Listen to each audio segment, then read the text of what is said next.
On the Talkback Show, on the radio, or whatever audiovisual device you choose to use, welcome to the GBC podcast, where we talk about the Packers and our hometown of Green Bay. We are the official podcast of the Lot 1 Tailgate Party, which is at Lambeau Field every home game. This is episode 131, created January 5th, 2026. I'm John. I'm in Appleton, Wisconsin. Along with me, Jeff in Minnesota, and Neil on the East Coast. Say hello, gentlemen, and tell us what you're drinking. I'm looking forward to playing in Chicago, which is going to be a green city on Saturday, and I'm having the other half Green City double dry hopped IPA. Good evening, gentlemen. Tonight I'm having Baker's limited release high rye bourbon aged 7 years, which is our playoff seeding come Saturday. And my beverage, because my in-laws know me so well, they gave me Crown Royal Blackberry. I got that, a little bit of that on the rocks. Merry Christmas. You can find us on YouTube and Twitter at Green Bay Chat and Facebook at the GBC Podcast Green Bay Chat. And just the audio is available on Apple Podcast as well as Spotify by searching for Green Bay Chat. Well, it's the end of the season, week 18. We are going to take a quick look at the Packers-Vikings matchup. And then it's on to the playoffs, the wild card round at Chicago. We're going to give a bit of a playoff outlook here today, but not the full playoff picture. That's coming in the next episode. But we're going to play a little bit of a game here, gentlemen, because last week we didn't, Neil, you had no notes. You literally had a blank sheet of paper to visualize no notes going into the Packers-Vikings game. As the week progressed, we learned more and more about who would not be playing. Desmond Ridder comes in and becomes a quarterback for the Packers. We have all sorts of things happen. And then there's the list of inactives for game day. So because this whole game is effectively an afterthought to even the Packers organization, you each get 1 minute to summarize the Packers-Vikings Week 18 matchup. Which one of you is going first? I'm going first, John. Jeff, I've got the timer. Are you ready? I am. 1 minute begins now. Clayton Tune, 6 of 11, 34 yards, 4 rushes, 23 yards, 4 sacks, 41 yards, net -7 passing. That hasn't happened since September 26th, 1976, when the Packers played in Cincinnati with the Bengals. The leading receiver had 2 receptions on 2 targets, a guy by the name of Jacoby Kenny James. Wow. Okay, total offensive output, 121 yards. There was some good news, but we were playing the Vikings. So the defense looked okay. We covered the point spread. The asshats on 4 punts had 0 return yards. I don't know what's happening there. We'll talk more about that. Daniel Whelan, MVP. 8 punts, 431 yards, 53.9% average. He was awesome. He ended the year as... Your time has expired, Jeffrey. Thanks, guys. Go ahead. Finish your thought on our MVP. He's the top punter in the league by average. Yes. He had a fantastic game. Yeah. And that was literally, Neil, you might talk about some defensive players that sort of flashed. But other than that, he's our MVP. All right. Thank you, Jeff. Neil, are you ready? I am. Your 1 minute begins now. I did not rewatch this game. I barely watched the game as it was going on. I was sort of half-assed watching this game. And my thoughts during the game were a couple. First of all, we gave younger Packers fans the opportunity to see what it was like watching the Packers of the 1970s. We also threw some 80s Packers in with Emmanuel Wilson throwing in his best Walter Stanley and Phillips Epps impersonations.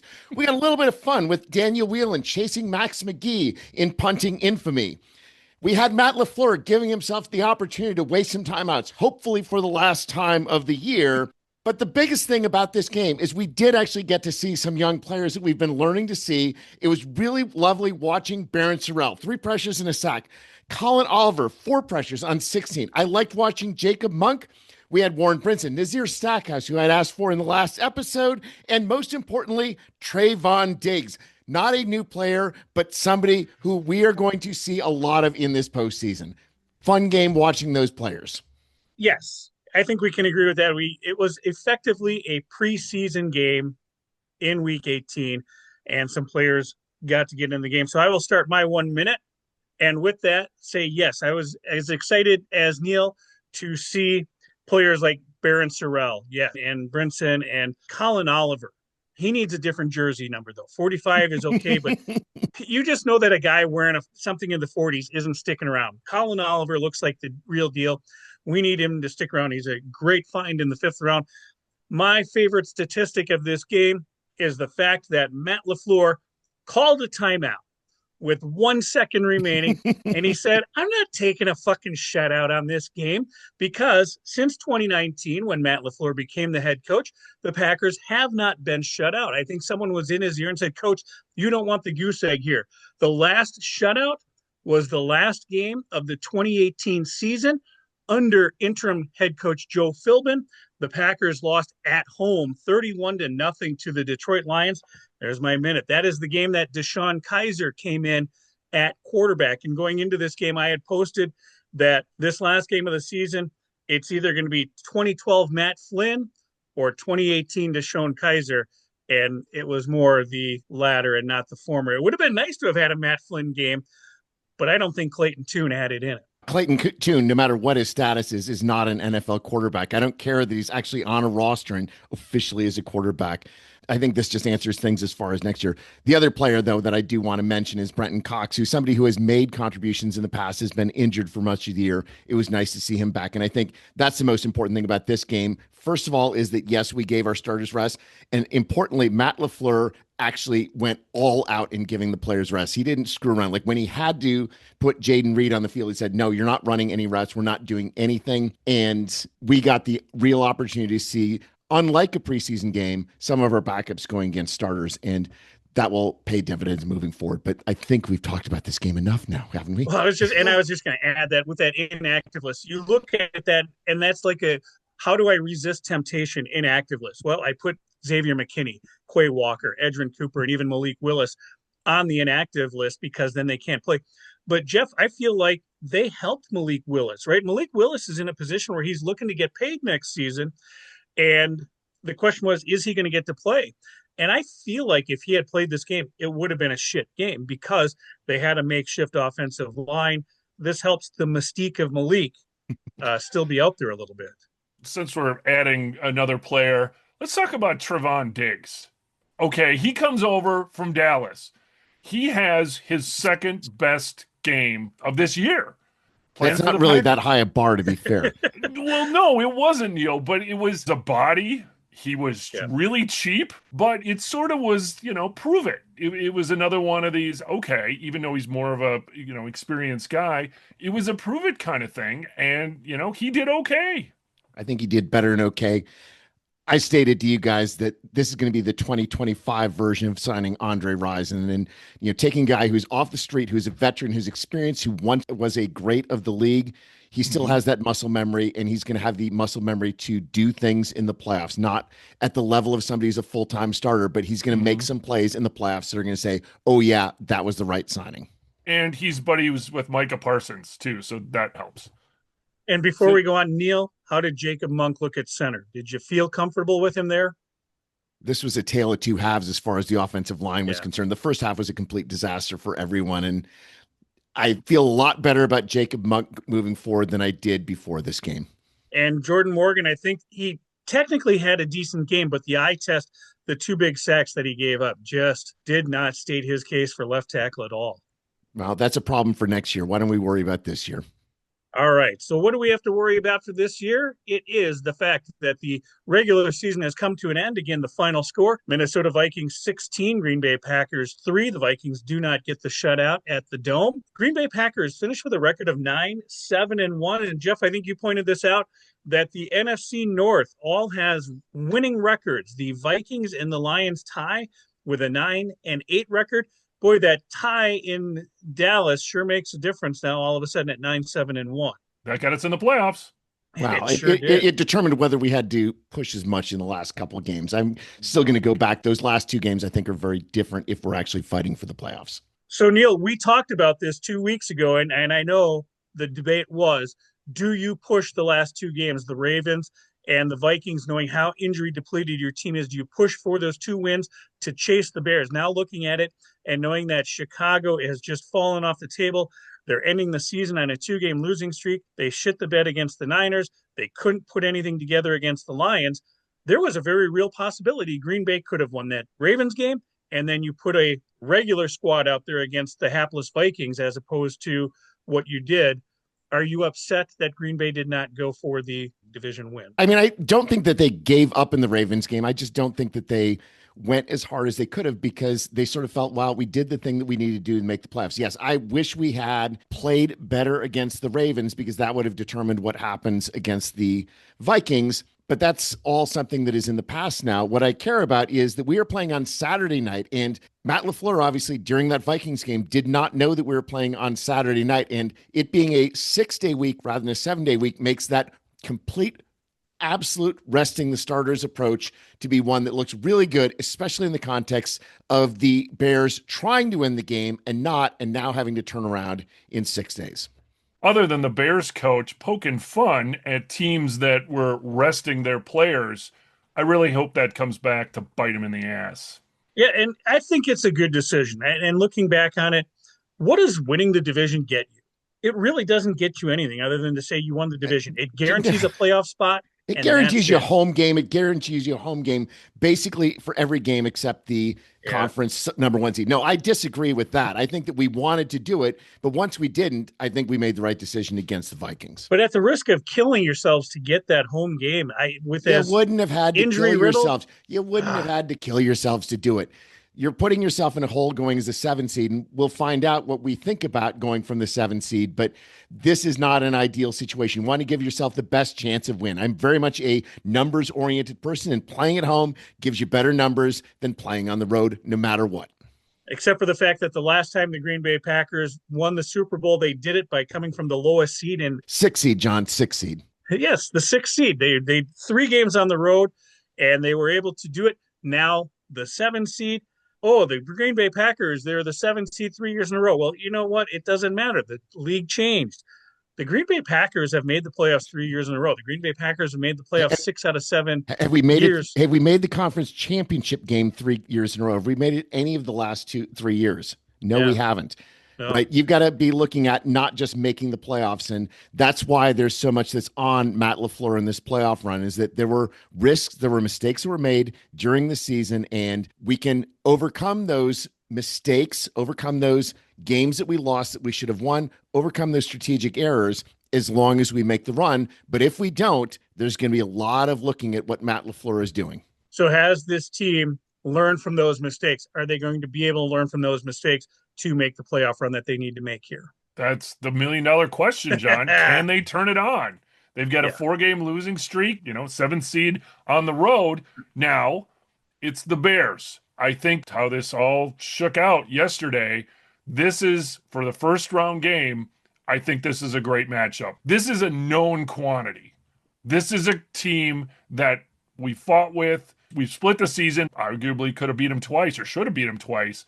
This is a known quantity. Those other teams that we're going to face, provided we get past this game, a little more difficult. But you know what? Let's get after the Bears and let's talk about the Bears and the Packers matchup. Neil, have at it. First of all, I watched the Eagles-Commanders game, and I was actually cheering for the Eagles. I was hoping to decide that, okay, I'm going to go to the game in Philadelphia. The Eagles certainly have plenty of limitations, especially on offense, but they may be suffering a Super Bowl hangover. So I was actually cheering for the Eagles there to be the 2 seed, but I'm completely happy with the Bears being the 2 seed because of all of those reasons that you mentioned. And yes, I have decided since then, I'm going to be visiting my cousin's 50th birthday in Madison. I'm going to go to this Packers-Bears game as well because I think it is going to be a fun game in Soldier Field. And it is also because we have not seen our offense completely put together. Going into a Star Wars analogy, you will find that this battle station is fully operational. Having Watson, Reed, Dobbs, and Musgrave, having Zach Tom back. We didn't have Jordan Love for most of the last game. We've added Trayvon Diggs, and yes, going from Carrington Valentine to at least a mix of Trayvon Diggs, somebody who's capable of making big plays, somebody who's going to make Caleb Williams think. And as much as anything, you've got to make Caleb Williams think, because guess what? This is Caleb Williams' first playoff game. And so he is going to be feeling special nerves under those situations. And on top of it, what we saw in the Vikings game with Cox, Sorrell, Lucas Van Ness has been recovering from injury and is starting to maybe show himself. I think we're going to see something from that. And maybe even Rashawn Gary hasn't played for the last 8 games. Maybe we're going to see something from Rashawn Gary. That's asking a lot. Doesn't matter. It's a playoff time. If you are motivating your team, this team is going to be ready to play, and we're going to see those pieces come together, because it's been quite a while since we've seen all of our pieces on offense and defense come together. And especially you look at those big pieces. Zach Tom missing that last Bears game is a big deal. Jordan Love not playing most of the game. Yes, Malik Willis had a very good game. He's no Jordan Love. We've got a different set of things that we can do with Jordan Love on the field, and especially taking advantage of that suite of wide receivers that each of them has individually had really big games. We haven't seen the game where each of them is doing something big, where we have this entire collection of receivers that are just torturing the D-backs of the other team. That's in play this week. And a healthy Josh Jacobs. We haven't seen him in weeks either. The running backs against the Vikings were, okay. We saw a few flashes or whatever. It was okay. But let's put Jacobs back there. Let's be able to gain 2 yards, 3 yards when we need it. Let's get creative. Win or go home. This is where LaFleur has to get creative. And this isn't his Super Bowl. But by the same token, we need to start fast. We need to be sharp. No stupid penalties. Asshats can't keep kicking it out of bounds. We need to return some punts. All of these things, can they turn it on? They have to turn it on. That's what we're going to see Saturday night. They have to turn it on. It's mistake-free football, Jeff, is what we really need to see. And when we look at this, again, the 3rd season in a row, Green Bay with the number 7 seed, but that first time back in 23 season, it was January 14th of 2024, when Green Bay went down and handed it to the Dallas Cowboys in a huge win there, 48-32. Everything the Packers did was perfect in this game, and it was spectacular, and that's where we need to be. Can Matt LaFleur get this team ready to do that again? Because, as we've mentioned a few times, this league is a what have you done for me lately? Yes, Matt LaFleur has been a very successful head coach, but you have a lot of dismay in the fan base because he just cannot get this team over the hump, that there's too many mistakes during the regular season. Now it is his time. He has to be ready to make this team shine, have them ready to go down to Chicago. The other thing that's interesting about this is Chicago is not getting the respect, at least not out of the odds makers. They are a home dog. The number 2 seed is a 1.5 point underdog at home against the number 7 Green Bay Packers. I agree with what you're both saying in principle, but the only disagreement I have on that is that I don't think we need everything to go right, and I don't think we're going to have everything to go right. I mean, you think about that last game against the Bears, and we needed so many things to go wrong in that fourth quarter, for first of all, to get to overtime and then to lose in overtime. We see improvements in a couple of those areas and just not screwing up in other areas, but also seeing some opportunities made, right? Can we get a turnover? Can we do one big play on special teams? We don't need everything. We just need a couple of things that haven't been going our way this season to go our way. And going back to the odds makers, part of that, I think, is that there are more people betting on the Packers, but the overall numbers. The Bears finished the season only 16th in the NFL in DVOA. Their defense is 25th in DVOA. There's a reason why we moved the ball on them, both in our first game and in our second game. And yes, our numbers have fallen a little bit from where they were earlier in the season, but guess what? You lose 4 games, you have some players injured, that's going to happen to those numbers. And what we've got to do is keep the Bears from doing the things that they did to us, especially in the fourth quarter of that second game, right? They are 6th in the NFL in offensive yards per game, 3rd in running yards per game in the NFL.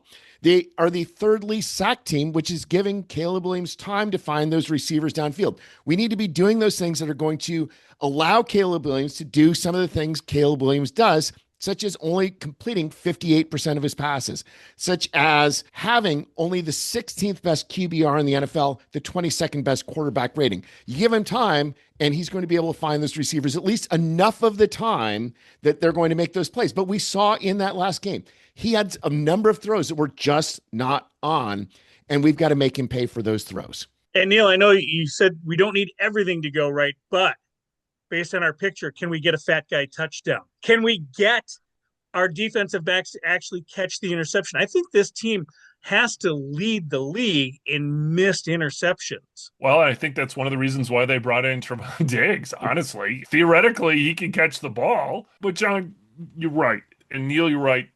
We're all right. But in terms of the things that have gone wrong, you can't make that stuff up. And just a few little tweaks. And I think just the players realizing the gravity of the playoffs. Because fortunately, we've got enough players that have, over the last 3 seasons, even though it's been a 7 seed, they got a taste of winning in the playoffs. Bears, on the other hand, not so much.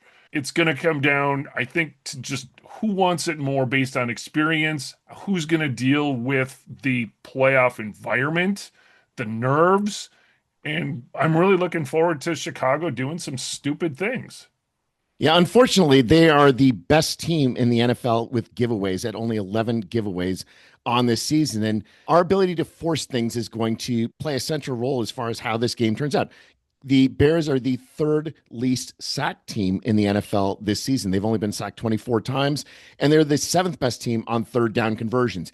It's our ability to twist some of those numbers away from where they were at the regular season that is going to determine the outcome of this game if it is a close game. And I think that's the key question is, if it's a close game, you need all of those things to go right. But of course, if it's a close game, it means that not everything has gone right, and you've got to figure out a way to make it work at the end. But we've got lots of things that are working in our favor. We are also a low sack team. We're also only 3rd in the NFL as far as our number of giveaways. We're 2nd in the NFL on third down percentage. So even on those numbers, we basically have numbers that are similar or even better than what those Bears are. And yes, we've got to be able to stop their run. We've got to stop those passes to their tight ends, their wide receivers when they get those time. And that comes down to some of the things that happened in the Vikings game. Can we produce pressure? Can Jeff Hafley come up with a game plan that is going to take advantage of the knowledge of those first 2 games against the Bears to figure out how to do something different that is going to make him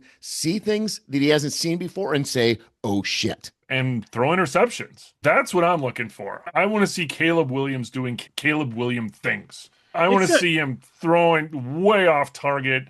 I want to see him just dumping it off, and then our linebackers swarming and not allowing yards after catch. But I want to see Caleb Williams throw up a couple balls that are just awful and have our defensive backs catch the damn things. I would accept our linebackers or our linemen making that catch too, because we saw some fat guy catches in the games yesterday. And yes, it was just like, our D-backs can't even make these catches. What are your linemen doing making these catches? Well, and with Caleb Williams, the thing we learned from the 2 games so far is if we're going to force him out of the pocket, let's get him to roll left. He doesn't throw as well to the left as he does to the right. Now, the 2 games against Green Bay, there's a lot of magic there. I think that he's certainly playing up because it's the Packers. His rolling right, he had some amazing passes in both of those games.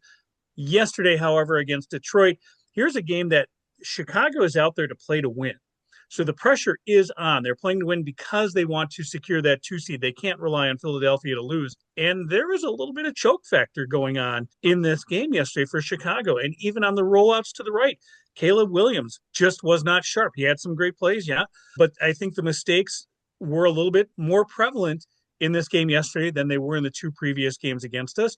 And so this 3rd time for Green Bay can be the charm. And I think, like you said, Jeff, a new look on the defensive backs, a little bit more pressure, just a little bit more sharpness. And I think we can get those turnovers that we haven't gotten for a lot of games this season. But it's not just on our defense in this game, because our offense is going to determine how much Chicago has to play from behind, how much they're playing catch-up ball, and how desperate they are. And on the season, our offense was 6th overall in DVOA, even with a little bit of slide at the end of the season, 6th overall in DVOA.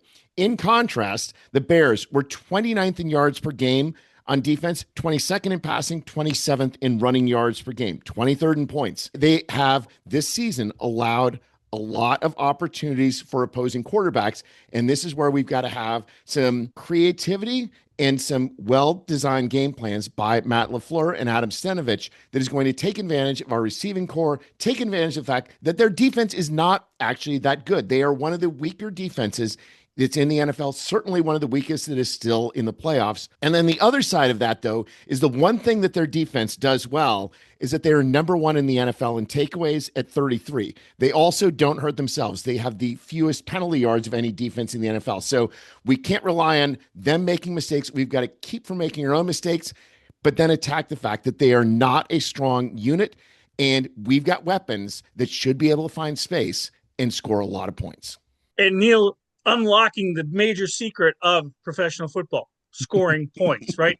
It's the only statistic that matters, Jeff. Score more points than your opponent, and you win the game. With Love being back, the aforementioned receivers, they got to show out here. Zach Tom's back, a balanced running play action pass, but throwing the ball down the field. Love has just got to be licking his chops. The defensive backs do give up a bunch of yards. I mean, look at that Chicago-San Francisco game, what Brock Purdy did to him. There's no reason why Jordan Love can't do the same or, frankly, better than that. I think that this is going to be a higher scoring game. I don't think this is going to be that first one of like 15 or 16 wins.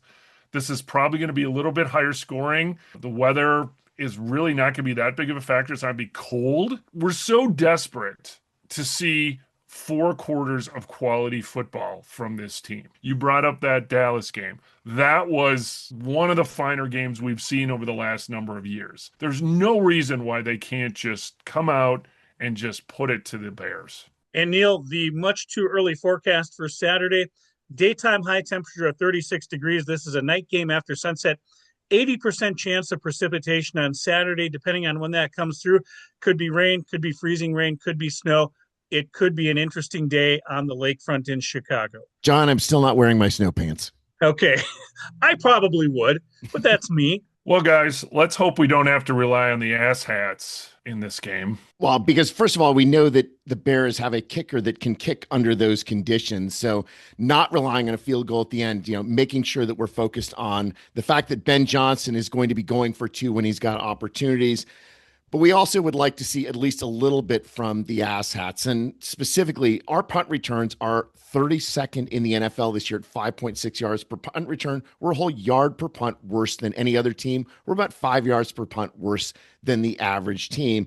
Our kickoff returns are 23rd, so a huge amount better in comparison. But we need to hope that we are going to, first of all, cover, which we've done okay, but then also make sure that we're actually doing something positive. Our return should be doing something positive. Maybe Rich Bisaccia gets his team together and has them watch Desmond Howard from 96 and say, hey, boys, this is how you win football games. It's on you. Let's do it. And we do have the best punter in the league, but hey, if your punter is out there, you're not winning games. Although with us, if your punter's not out there, you're not winning games either. And as we head into the wild card round, again, the Saturday night primetime Amazon Prime matchup, Packers-Bears. Jeff, final thoughts? Game 213 between the Packers and the Bears. This is one of the biggest games, well, since 2010. That was the last time these two teams met in the playoffs. But the Packers need this game to reestablish themselves for all the things we've talked about tonight, but just to get this team a little mojo going. The Bears have had some success against us these last couple years. Punch them in the mouth. Just say, okay, we're done with this shit. We're going to own you again. This is going to set the tone. This has to set the tone. We need this game. Moving on is really, really, really important here. I want to see a high-scoring game. I want the Packers to score 48 points. I want them to have this success so we can revel in it, so the Packer fans that are in Soldier Field can share the joy, but just on a different level from what we experienced in Pittsburgh. Go Pack, go. I rewatched the start of the broadcast of the 2010 NFC Championship game. And it started with a montage of basically all of the great things of Packers and Bears over the year and that rivalry. And I was ready to start hitting people already at that point. And if you can't get excited about Bears week, if you can't get excited about Packers Bears playing in the playoffs, then you're dead. Now, I'm a little bit different in my opinion about this game than you, Jeff, in that I want to beat the Bears, but I want to beat it as part of a start of a run. But it's a matter of how we play the game. So this is our third time playing against the Bears in the playoffs. We don't want to happen what happened in 1941, where the Bears beat us 33-14, where we rushed 36 times for 33 yards, passed 11 out of 27, whereas the Bears rushed for 48 times for 277 yards and 3 touchdowns. They ran all over our team in that game. In contrast, 2010, Rodgers had an okay game, although he threw 2 interceptions, rushing touchdown, but it was our running game that really established things with James Starks, 74 rushing yards and a touchdown. Overall, 32 rushes for 120 yards and 2 touchdowns in this game. Jennings, jersey I'm wearing, 8 receptions, 130 yards. We had that Raji interception. Sam Shields, huge game, 2 interceptions. Caleb Haney and Jay Cutler combined 19 for 34, 3 interceptions. And we held Matt Forte mostly in check. But Sam Shields and BJ Raji are the perfect people to focus on here because Sam Shields was not the star of that 2010 Packers team. It was players finding their role and shining in the moment. And we don't know who's going to shine in the moment, but if we're going to beat the Bears, we need players to step up and take their moment in Packers history, making their mark in the annals of Packers Bears. I'm looking forward to a great game at Soldier Field. Go Pack Go. And not only is it Bears week for the third time this season, it's Bears week for the third time in a month. Green Bay going back to Soldier Field in Chicago. It was a magical season for the Chicago Bears. It will not be a magical postseason. Neil, I hope you have fun at Soldier Field. I look forward to the Packers taking home the Saturday night victory. We do have a full playoff picture to take a look at. That's going to be coming up in episode 132. But for now, if you're watching us on YouTube, please hit subscribe and leave a comment. Find the GBC podcast at Green Bay Chat. That is all one word. We are on Twitter, Instagram, TikTok, Snapchat, Blue Sky, Apple Podcasts, and Spotify. On Facebook, it's the GBC podcast Green Bay Chat. And please follow us on any and all of those social media platforms. And may you fully appreciate the magnitude of your impending good fortune. Thanks for joining us. Good night. Good night.